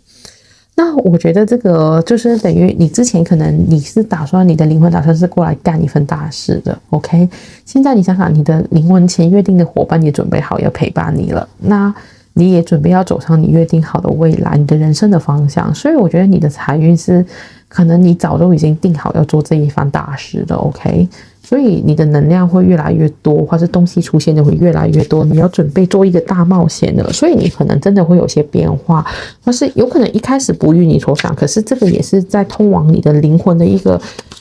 你许愿下来的阶段吧，可以这样说，一个很跳跃，就是可能从有可能你会先稍微往低一下，有点卡顿，可是你一下子可能一跳就跳到很高，我会觉得是这种感觉。接下来是抽到是这个木龙，就是说树木就是有漫长的生命嘛，就是这个是说你适合就是稳稳的建立目标，去好好的去生长，也代表是健康的意思。所以我觉得就是说你现在的话可以好好的去想想你的目标是什么，然后一步一步的很用心的去把它经营起来。有可能你现在种的只是一个小树苗，你会觉得好像我这个东西干下去不一定会干到什么很大的东西啊。可是有可能你用心经营，慢慢的可能一个小店变一家连锁店，这大概是这个意思。所以的话就是你要扎根，就是你要去兼顾好，假设你真的要开一家店，你要去经营好的是你的口碑啊。假设你说就是做吃的，可能你要想想你的用料是不是要选择比较好的，比较适合的，你要做什么样的口碑呢？你要先扎根好稳了之后，你可能之后的扩展会很大。所以你的财富就是你可能要学会怎么样让自己可以扎根下来这样子。好了，我们会再看一下你的财富来到的能量会是怎样呢？我们接下来要看的就是你的财富可能卡关的原因。我们就抽了一组塔罗牌。好了，首先第一张牌我们看到的是这个钱币3的逆位。那我们首先看一下就是然后第二张呢，我们会看到的就是这个的，不好意思，我们看到的就是这个钱币国王的逆位，最后呢就是这个钱币4的正位。这一组全部都是钱币你卡关的原因，看到你对钱有一定的执着性。好了，首先我们看看钱币3的逆位，他就说就是讲一个人就是一个技术型OK， 你是技术。我觉得现在是逆位，有可能你卡关的原因就是你其实可能不是一个很细心去钻研技术的人，因为我觉得这跟这个扎根可能是有点相反的。扎根就是说我稳打稳扎，我会一步一步做好。可能你是会有点取巧，有点小聪明，你希望用最小的能力去做最多的事情，所以因为这样子，可能你的底是打得不够稳的，所以导致到就是可能你的财富会有点卡关。例如假设我想做投资，买股票好了，我不会很认真的去做功课，去研究这一家公司的业绩啊，去研究这一家公司的财务报表啊，我可能是会选择去听一下人家说哪个号码比较好啊，我就去买那个股票。这个就有可能会导致到有可能就会这样子，我买错了也要赔钱，或者输了钱这样子，就是有可能就是这样会导致到你财务的卡关。那另外呢，我们看到的就是这个钱币国王。钱币国王呢，在这里的意思呢，就是说代表一个就是做生意的人或是很愿意去投资他的财富的一个人那现在是逆位，我会觉得就是说可能你卡关的原因就是你的心就是对于投资这个方面，可能你是会有担心的，可能你不太敢做一些可能。为什么我这么说？是因为通常你愿意打工，是因为你愿意稳定的收入，你比较喜欢稳定的。你对于这个可能一些风险的东西，甚至可能你对于一些可能你觉得未知的东西，你是不敢去投放资源的。你因为这样子，可能你错失很多有可能的机会，可能你曾经觉得这个是有可能做的生意，因为你担心，所以你惧怕，你就没做了这样子。所以有可能就是你的是不太敢去承担一些你不可预期的风险，所以导致到你的财务会卡关。然后呢，我们第3张是这个钱币4。那钱币4的话呢，其实所说的就是说存钱 ，OK？ 我会觉得这个东西就是说，我觉得这一组有可能真的是没有怎么存钱哦。你的卡关就是可能，你可能就是有多少花多少啊，或是不知道为什么总是钱就留不住啊这样子。所以你会觉得卡关，或是你觉得没资金是会我好像做了那么久我都没存到什么钱，或是你觉得自己的那个储存啊好像很容易就会不见，所以才会让你觉得很担心很焦虑，所以导致到你的财富就卡顿了。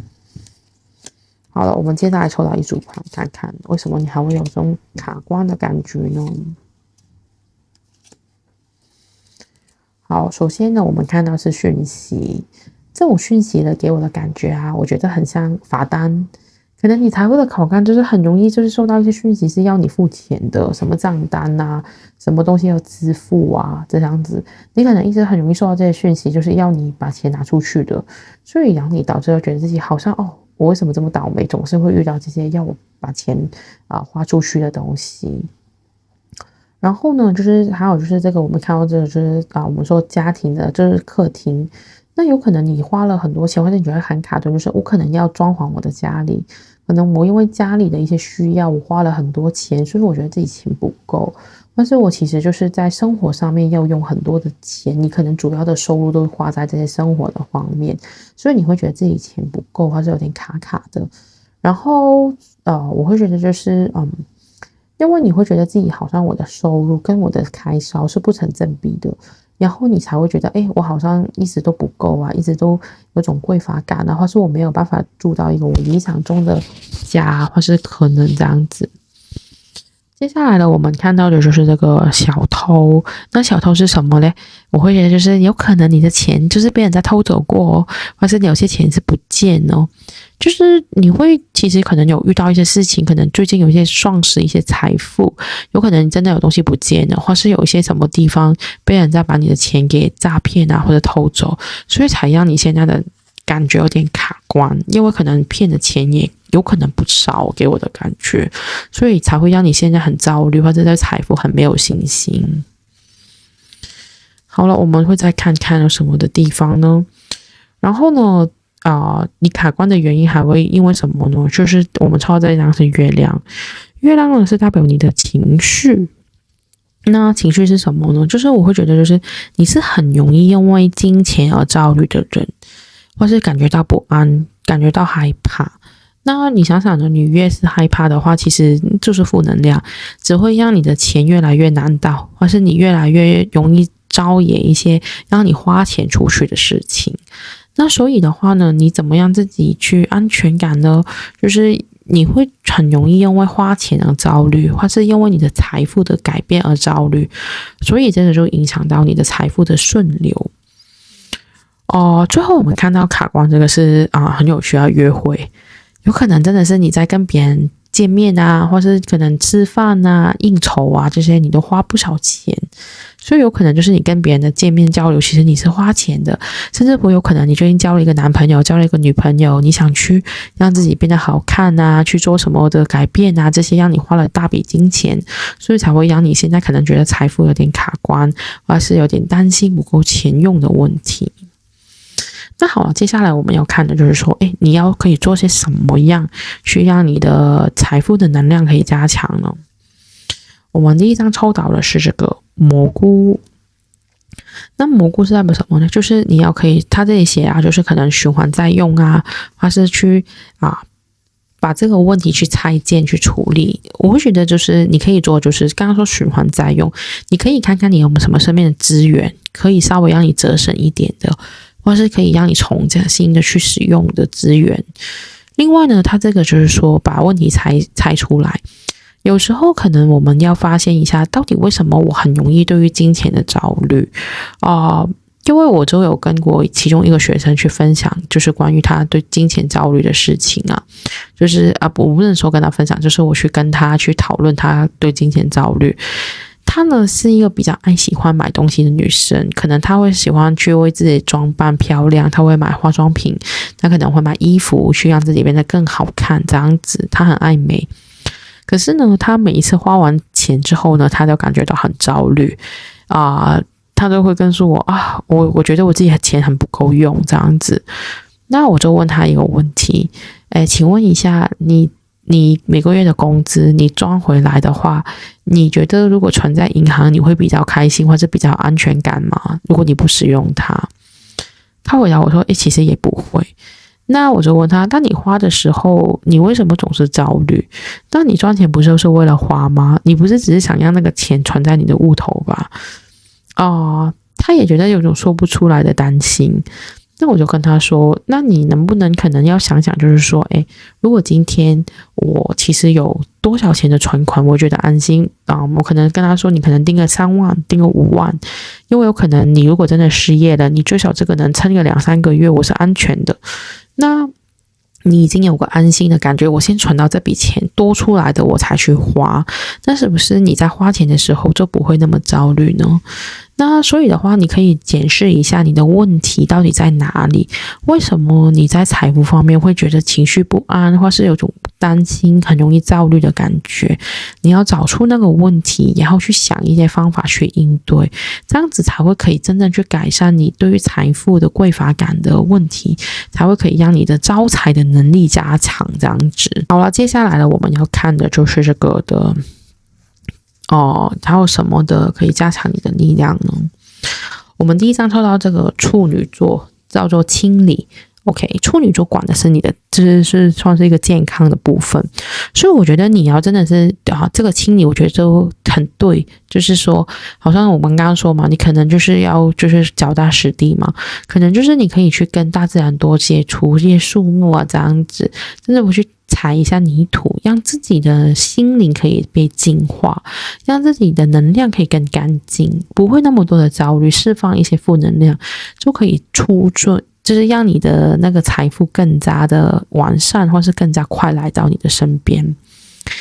然后因为接下来我们看到的是这个水能量，就是代表你的感觉，所以你怎么样自己的感觉变得稳定，相信自己可以有钱的，相信自己可以有越来越多的收入，也相信自己呢其实会变得越来越丰盛。有时候你的感觉其实就很影响你的财富流动因为你就很害怕自己不够，或是很担心自己之后会怎样，所以就会让你的财富变得卡卡的。我们会继续看一下你可以做什么去加强你的能量呢？我们看到这一张牌就是叫做感谢这一刻，你要相信就是每个事情每个状况都是机会去让你成长，而且让你找到爱我自己就是在我自己的课里面就有教学生，就是你可以做感恩练习当你愿意去每天为每个事情，可能我吃到一个好东西，我很感谢我现在有能力可以买到这个好味道的东西，我也很感谢我今天能透过自己的能力住到这个舒服的房子，或是我今天能有个安稳的家我觉得其实很满足很满意这样子。多把事情看到感恩值得开心的地方，可以调整自己的能量，让自己能量不会那么多担心焦虑跟负面的能量，这样子你自然你的财富就会越来越顺畅，因为你的能量调整了，你自然能够吸引更多的财富。好了，我们接下来的就是看到可能加强自己的能力呢，就是你可以去发现你的柔软的部分就是你有看到自己的好处，因为他说美丽是藏在里面的，可能其实你一直都觉得自己很焦虑，是因为你觉得自己能力不够，或者我觉得我好像就没有别人聪明我也没有别人那么能干我好像做不了什么大事你要去发现自己的美，自己的好的，自己的优点，可能你是一个很细心的人，可能其实你是一个很脚踏实地的人，你是很稳的，或是可能你是一个很会善用资源的人，把自己的优点找出来。当你越来越知道自己的优点在哪里，好好的去做，再改善自己的缺点，你一定会变得越来越强，你的能力一定会越来越好。当然你这样子赚钱的能力也会越来越多，对自己也会越来越有信心。好了，我们再看看如何去加强你的能量呢？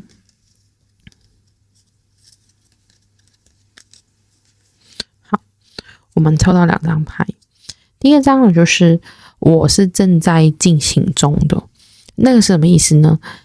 假设你今天我们说你要去通往财富的道路，或是伟大财富的道路，你要相信你每一步都已经在进行。OK， 我已经一直都往我的梦想去出发，等于说我今天要成为千万富翁，我不是不实现，我已经在实现成为千万富翁的道路上面。OK， 你要相信你就是在你的梦想的道路之中，你已经是现在进行式。OK， 你没有停止，你做任何的每一件事都是往这个方向去进发的，保持这个想法。另外呢，就是我不追求完美 ，OK， 在其他人的眼中，所以我也不会去希望别人这样看我，这样去要求我自己。所以的话，就是说我们不要觉得自己不够好 ，OK， 你不用要求别人是完美，同样道理，你也不期望别人要求你是完美的。我们每个人都有自己的好跟不好的地方。我们去好好的接纳自己的好与不好，当你能够好好的去接纳的时候，你才有真正的自信心会展现出来，你才会相信自己有能力做到你想要的梦想。好了，我们接下来要看一下的就是说，到底你快要出现的宇宙大礼是什么呢？首先给你一个幸运号码，是这个18号牌 ，OK， 18号呢，这个东西，就是它加起来是9 ，OK， 9的话就是跟灵性有关的。我会觉得你可以看看有什么的宇宙讯息出现，你的宇宙大礼会跟你的宇宙讯息相关，好像例如什么天使数字啊。假设可能你在做什么决定的时候，你看到天使数字，可能就是告诉你你可以去马上 Google 一下这个数字是什么意思，可能就是在告诉你，可能他们天使也很支持你的决定啊，就是你可能你的宇宙大礼会就是你会是有些讯号给到你，告诉你什么样是对的，或者什么样是支持你的决定吧，我可以这样说。然后呢，我们再看到2张塔罗牌。第一张是力量的正位，第二张是太阳的逆位。那我觉得宇宙要给你的大礼呢，第一就是它会给你满满的能量，你看它都送你一条能量1000的巧克力 ，OK， 就是我们都知道巧克力就可以补充我们的体力嘛，对不对？所以我觉得宇宙大量的支持你，可能它会给你很多的好处，例如可能有人给资源、给钱给你啊，或是有人给你一些可能人脉上的帮助啊，甚至有人愿意我可以帮你啊，这样子你会有一些帮手会出现刚刚说有人嘛，对不对？有人啊，有钱啊，这样子可能会到位，可以帮到你。宇宙送给你的礼物。另外呢是太阳的逆位。好了，我们会觉得太阳逆位那是不是不好呢？我会觉得就是说你可能要花一点时间才能找到这些的光点。什么叫光点？可能你要稍微一点时间摸索，你才能找到你的一条路该怎么走。它不是很明显像发亮的，你一眼就看得见。可能你会发现你有些机会好像蒙了一个灰尘，你稍微要擦一下你才会看得到，不能够一下子马上就辨别出来。因为我前面有讲过，有可能你的能量是会有点一下子你看不出这个是一个好的机会，可能你要稍微花点时间去理解，或是去把那个灰尘抹掉，你才会看得出哇，原来这个是一块金子这样子。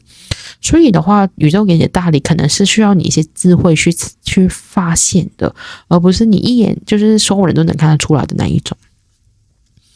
好了，我们还要看看宇宙在什么地方给你那个大礼物。好，第一张我觉得看到是冥王星，冥王星就是厉害的，就是它是代表就是权力跟转化的代表，有可能有什么有钱人啊，或是很有权力的人会看上你去协助你，甚至不可能宇宙为你带来就是这个能力，让你可能越来越有权，越来越有这个力量，就是去影响不管你身边的人或是你现在的团体这样子。另外呢，我们看到的就是这个狮子座，狮子座就是你会成为明星，或是你会成为有名的人，或是你的创造力会越来越大。我觉得狮子座很好，就是说你可能就会让更多人看见你的好，或是你会有更多机会去展现你的好，去让别人看得见。所以宇宙会送你一些表演的机会，甚至乎可能让你去有机会可能在台上演讲啊，去让更多人去认识你啊，知道你的厉害啊，这样子。最后呢，我们看到是牡羊座。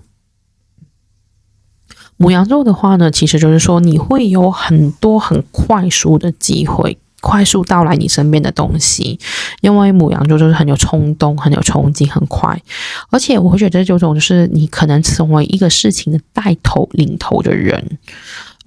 就是你可能就是透过你这个事情才能出成，才能发生，你可能会有一个可能可以让你带头领头的机会会出现。好了，我们接下来会看看就是财神给大家的致富小锦囊哦。好，锦囊其实不少，真的不少，因为它有很多张卡。OK， 首先我们第一张看到的这个就是 Flourish， 这个就是说什么呢？它是想说，就是你要从你过去的经验去学习，找出你的内在的光。OK， 可能有一些东西你还没觉察到的，觉得不清晰的，没关系其实你会慢慢可以发现，你其实是很厉害的一个人，你是有很多能力你没有觉察到的。另外呢，就是说这个找寻这个小精灵啊。好了，他说就是这个是时候，就是说你要开始要相信，其实是这些神明啊，这些东西是无处不在的，就算你看不见，你没有看见这些小精灵，没有看见这些天使，可是它一直都在你的身边。所以呢，我会就是说你要相信是有一股无形的力量在帮助你。OK， 好了，我们再看看。好了，我们现在再看一下下一张牌，就是这个的魔术师的逆位，还有死神的正位。好，大家不要觉得很害怕看到死神。我们先讲这个魔术师的逆位，就是说其实财神是告诉你啊，就是就是你可能觉得自己好像没有魔法。OK， 你觉得自己可能是没有办法去把一些不可能事情变成可能。他想告诉你，就是你要相信你有这个能力，你是可以好像炼金术这样子，可以把一些不成功的东西变成成功的。所以你要去相信自己有这种可以转化的能力，甚至乎你要相信魔法这个存在，就是他们的建议。那好了，我们就看到这个死亡嘛，对不对？死亡大家都知道，其实死亡就是为了重生，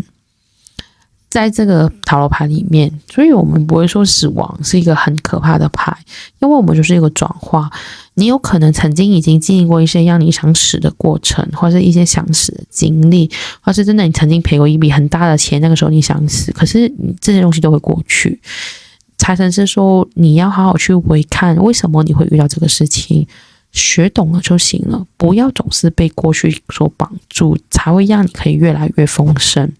OK， 你要学会怎么从死亡重新站起来。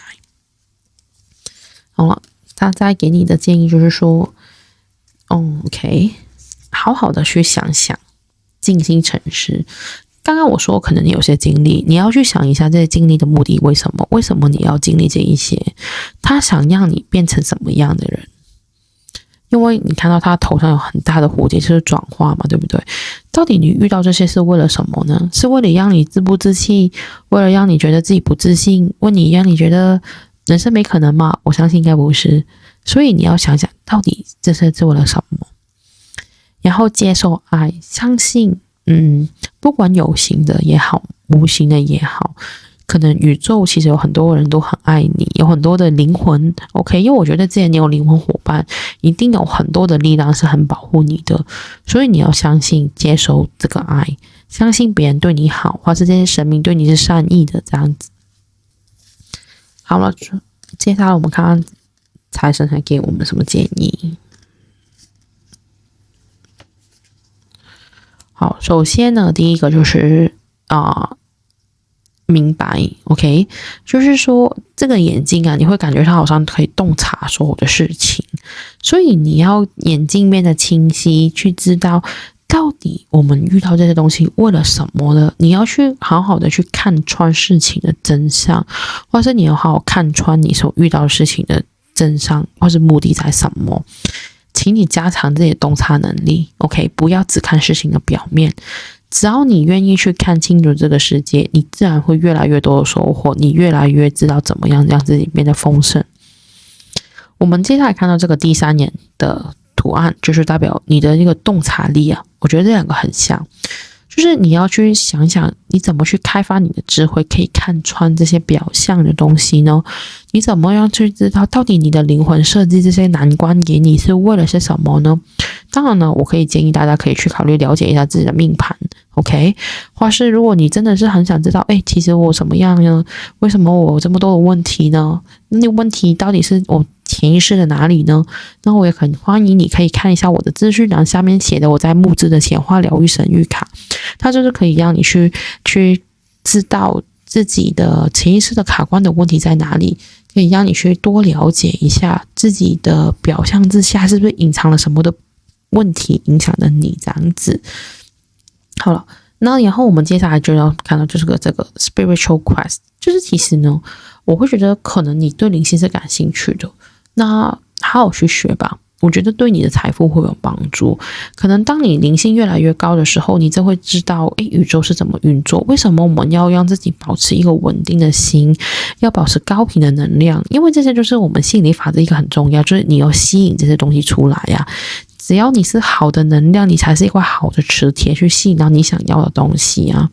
那你怎么样可以让自己维持这个能量的干净？怎么样自己可以保持平稳的心呢？可能你就要从灵性的角度去学习，你才可以让自己越来越显化力加强，越来越快的心想事成。好了，最后财神的建议 OK， 第一张我们抽到这个常春藤，叫超越自我。请你用坚定的意志去面对你的生活，要穿越生命的每个课题。所以你的课题真的是有原因的出现，就是为了让你可以去有更多的能力去面对，而且有更多的能力去应对之后更伟大的事情，或者你更伟大的目标。然后我们这个蒲公英就是说你要活出你自己。他说用怡然自得的生活态度去迎接属于你的光辉时刻，请卸下所有不属于你的责任。我觉得这一张牌就是复换回我们前面的，就是说可能你一直在做很多的事情啊，